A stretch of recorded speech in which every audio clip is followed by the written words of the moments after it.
This is Father Chris Fallon speaking to you from St. Teresa's Church in Norris Green on Saturday the 21st of March, in these difficult times of great uncertainty with the coronavirus. You'll know by now that our churches are not holding any public services, and I just want to read you now the statement that we've put out for St. Teresa's and for Our Lady Queen of Martyrs.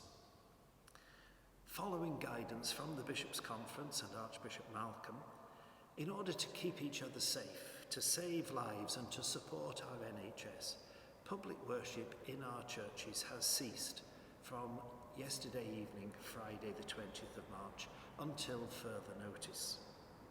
The guidance will be reviewed weekly and can be found on the Archdiocesan website. You can watch a video of Cardinal Nichols speaking about our response to this crisis at the Bishops' Conference website. We urge all our parishioners to follow the public health advice. Those over 70 or with underlying health conditions or possible symptoms of the virus should self-isolate at home. Everyone else should avoid social gatherings and unnecessary travel, wash hands regularly, and observe social distancing. Both our churches will be open to those not self-isolating for individual private prayer, with no organised services, 11 a.m. to 3 p.m. on Sundays, Tuesdays and Thursdays. Anyone coming to church to pray will need to observe the hygiene guidelines and maintain a distance from other people in the church. We will need volunteers to act as stewards during these times. The priests, Father Anthony and myself, will continue to celebrate Mass with no deacons or lay faithful present, offering prayers for everyone. We don't have very good facilities for live streaming, but we're making do with the equipment we have for now, and you'll see on the website the times when you can join in those services, watch the live streaming of Mass, and watch it also recorded later. We'll be offering prayers for everyone. Each day, a Mass celebrated by the Archbishop or other senior clergy will be live streamed on the Archdiocesan website. An important thing for people to know is that the obligation to attend Sunday Mass and Holy Days does not apply as long as the pandemic lasts. Nobody is committing a sin by missing Mass in these conditions. There will be no pastoral visits or communion visits, including by Eucharistic ministers, to those who are at home, but telephone support will be offered. The priests will be able to give the sacrament of the sick in cases of necessity, following strict hygiene procedures. Baptisms and weddings will be deferred until public guidance indicates it's safe for congregations to gather, or in cases of necessity, they may be celebrated privately with only the immediate family present. The preparation programs for our First Communion and Confirmation will be suspended for the time being, and we'll review after Easter whether the celebrations can go ahead as planned in June. The sacrament of reconciliation or confession may be provided on request, observing hygiene and social distancing requirements. Funeral services will not take place in church, but only at a crematorium or a cemetery, attended only by the immediate family, and subject to any further conditions the crematorium or the cemetery may lay down. But we will have the opportunity for memorial masses to be offered for those who've died at a later date when we can gather. St. Teresa's Parish Centre and the community room at Our Lady Queen of Martyrs are closed. All regular group meetings are suspended. Our Lady Queen of Martyrs Parish Centre will also now be closing because of the recent government announcement.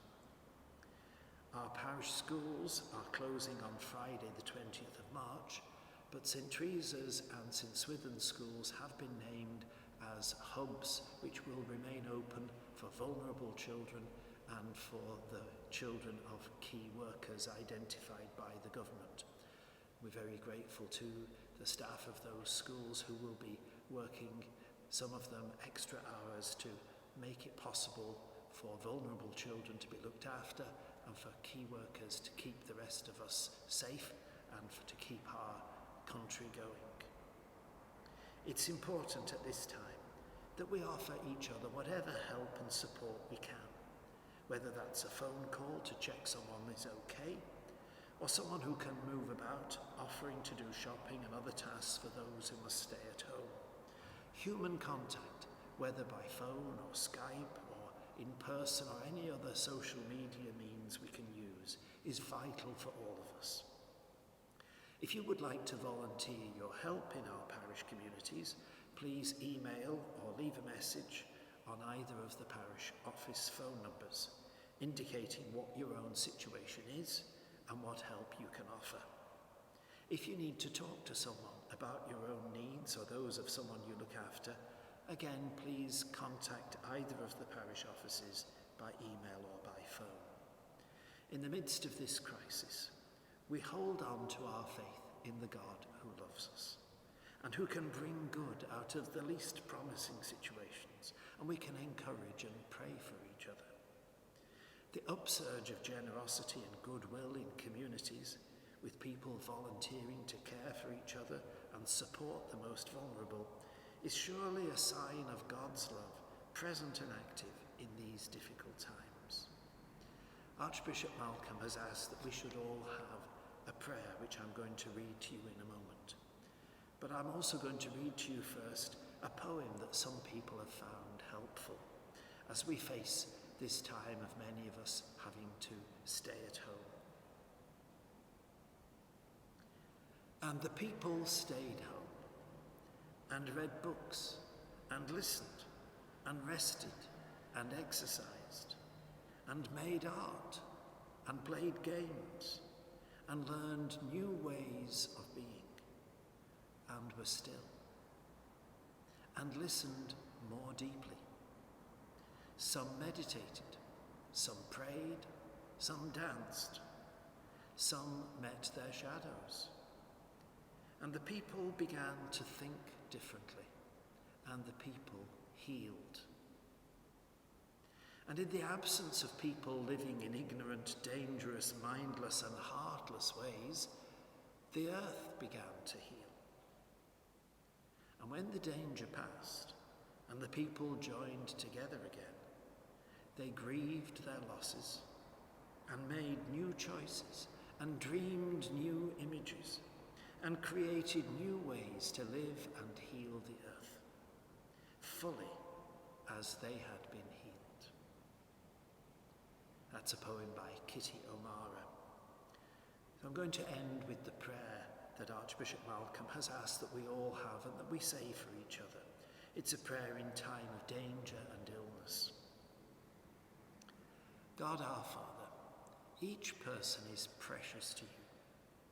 You are the giver of life.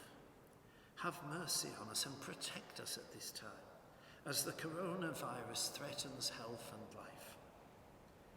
You are an ever-present helper in time of trouble. Watch over those who are suffering. Give strength to those who are aiding the sick, and give courage to all in this time of anxiety. We ask this of you in the name of your Son, Jesus Christ. Amen. God bless you all.